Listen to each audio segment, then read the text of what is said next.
Oke, selamat datang semuanya. Pernah nggak sih Anda mikir gimana caranya mengubah panen yang melimpah ruah itu jadi keuntungan yang benar-benar stabil?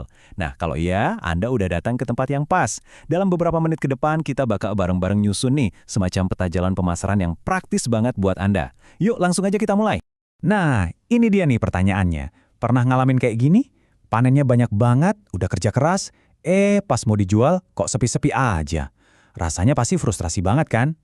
Tenang, tenang, ini masalah klasik kok. Dan yang paling penting, ada solusinya. Kita bakal bedah bareng-bareng cara ngatasinnya. Coba kita lihat perjalanannya ya, dari ladang sampai akhirnya nangkring cantik di rak toko. Ini tuh bukan sekedar proses biasa loh. Ini adalah rantai nilai. Gimana kalau kita ubah cara pandang kita? Jangan lagi lihat hasil panen itu cuma sebagai barang mentah, tapi lihatlah sebagai kanvas peluang. Tiap langkah, dari diolah, dikemas, itu semua adalah kesempatan buat nambahin nilai. Dan tentunya, nambahin keuntungan. 300%. Wow, Anda nggak salah lihat kok. Segitu gedenya potensi kenaikan nilai kalau produk Anda diolah dulu. Ini bukan cuma angka ya. Ini game changer, bener-bener bisa mengubah permainan. Peluang segede ini masa iya mau dilewatin gitu aja? Oke, kita masuk ke bagian pertama. Setiap strategi yang jitu itu kan selalu dimulai dari pemahaman medan perangnya. Jadi, kita akan lihat dulu nih tantangan-tantangan yang ada. Tapi, kita nggak akan lihat itu sebagai penghalang, melainkan sebagai peluang yang nyamar. Oke, tantangan umumnya apa aja sih? Umur simpan yang terbatas. Ya, produk jadi gampang busuk. Persaingan pasar yang ketat. Ini sih pasti. Dan kebutuhan buat edukasi konsumen. Kedengarannya familiar banget kan? Anda nggak sendirian kok ngadepin ini. Hampir semua orang di industri ini juga ngalamin hal yang sama. Tapi, kabar baiknya adalah semua ini bisa diatasi. Kuncinya, strategi yang pas. Lanjut ke bagian kedua. Ini nih, fondasinya semua kesuksesan. Pahami target pasar Anda. Gini deh logikanya, sebelum kita jualan, kita harus tahu dulu dong, kita mau jualan ke siapa? Siapa sih mereka? Apa sih yang sebenarnya mereka butuhin? Dan yang paling penting, di mana kita bisa nemuin mereka? Nah, ini prinsip emasnya marketing. Jangan coba-coba jualan ke semua orang. Kenapa? Karena kalau Anda ngomong ke semua orang, hasilnya malah nggak ada satupun yang dengerin. Makanya kita perlu yang namanya segmentasi pasar. Ini cara kita biar suara kita, produk kita, itu nyampe ke telinga orang yang tepat. Coba kita bandingin ya, jauh banget bedanya. Di satu sisi, ada konsumen rumah tangga.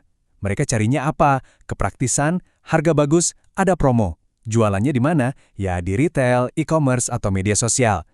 Nah, di sisi lain, ada pasar ekspor. Kebutuhannya beda total. Mereka butuh sertifikasi internasional, standar kualitas tinggi. Pendekatannya juga beda, lewat eksportir khusus. Jelas banget kan, kita nggak bisa pakai satu jurus buat dua target yang beda ini. Oke, medannya udah kita petakan, targetnya udah kita kunci. Sekarang, waktunya kita buka gudang senjata pemasaran. Dan isinya macem-macem loh, ada yang klasik, ada juga yang super digital. Yuk kita intip satu-satu senjatanya. Nah, ini yang penting banget buat diingat. Ini bukan soal milih salah satu. Bukan klasik versus digital. Bukan.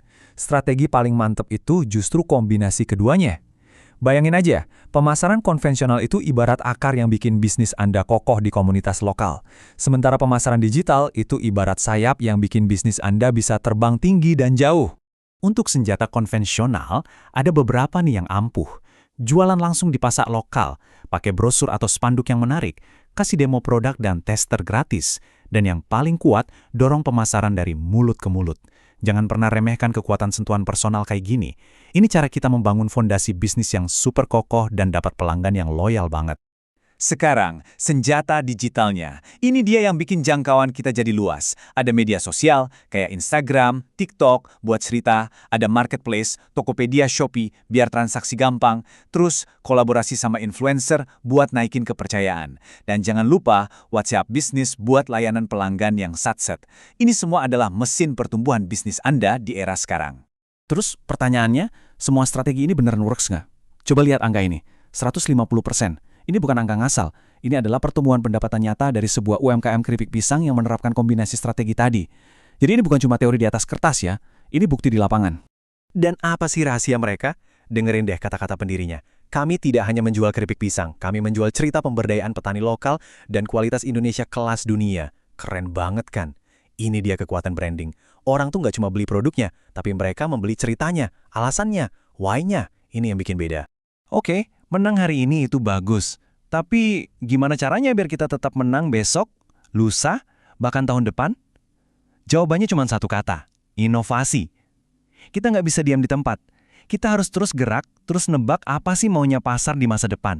Coba perhatiin deh, selera pasar modern itu unik. Di satu sisi, orang-orang makin sadar kesehatan, maunya yang organik, yang alami. Tapi di sisi lain, mereka juga super sibuk, butuhnya yang praktis, yang instan. Nah, bisnis yang bakal bertahan dan tumbuh itu adalah yang pinter main di antara dua kutub ini. Jadi, kalau kita rangkum, ada 4 tren utama yang wajib ada di radar Anda. Pertama, produk yang sehat-sehat, kayak organik atau rendah gula. Kedua, yang praktis, siap saji. Ketiga, kemasan yang ramah lingkungan. Dan keempat, cerita lokal yang otentik. Coba deh sekarang Anda renungin, produk dan pemasaran Anda udah nyentuh salah satu dari 4 ini belum? Kalau belum, nah, ini saatnya buat beradaptasi. Oke, teorinya udah dapat, strateginya udah kebayang. Sekarang bagian paling penting, action. Yuk kita ubah semua ini jadi tindakan nyata. Ini dia rencana aksi 30 hari yang bisa Anda langsung praktekkan, mulai hari ini juga. Tenang, jangan langsung pusing liatnya. Kita pecah jadi 4 minggu biar gampang. Minggu pertama, riset dan planning. Cek dulu produk Anda pakai analisis SWOT, tentukan target, intip kompetitor. Minggu kedua, bangun wajah bisnis Anda. Bikin kemasan yang kece, siapin media sosialnya, daftar di marketplace. Minggu ketiga, saatnya eksekusi. Luncurin promo pertama, mulai posting konten, gelar demo produk. Terakhir, minggu keempat, evaluasi dan optimasi. Dengerin masukan pelanggan, lihat apa yang berhasil, dan siapin rencana buat bulan berikutnya. Lebih kebayangkan langkah-langkahnya? Sebagai penutup, saya mau ninggalin Anda dengan kutipan ini. Waktu terbaik untuk menanam pohon adalah 20 tahun yang lalu. Waktu terbaik kedua adalah sekarang. Mungkin Anda nyesel kenapa nggak mulai dari dulu. Tapi, sudahlah, itu nggak penting lagi. Yang paling penting adalah apa yang Anda lakukan. Hari ini, sekarang juga. Jadi, ayo, ambil langkah pertama Anda. Mulai sekarang.